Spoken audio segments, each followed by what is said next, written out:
To prepare for a Windows NT installation, we need to determine if the hardware on the computer will support Windows NT. We have a couple of tools that we can use. We've already talked about one of them, the hardware compatibility list. Another tool that we can use is called the NT hardware qualifier. The NT hardware qualifier is part of the support tools, and the support tools are contained on the NT compact disc. We also need to choose the right file system, whether we're going to use FAT16 or NTFS. About the only reason that we would not use NTFS with NT would be if we were dual booting with a Windows 9X operating system.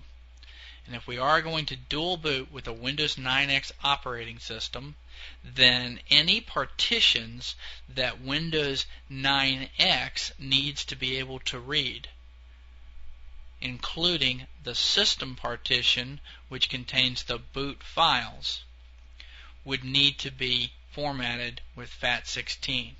In other words, we would need to have the system partition, usually the C drive, be a small partition that is formatted with FAT16.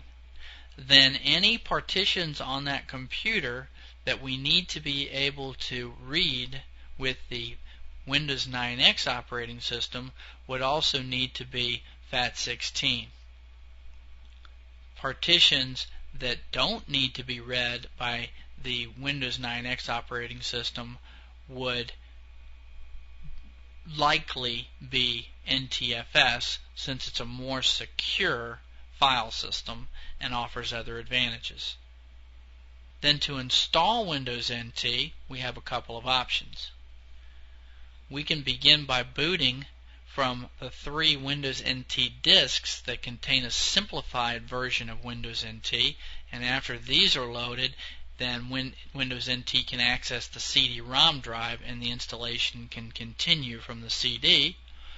Or we could boot with a Windows 98 startup disk and then use a Windows NT CD-ROM to do the full installation.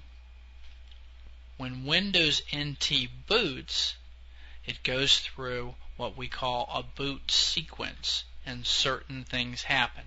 And we'll talk about what happens when Windows NT boots next.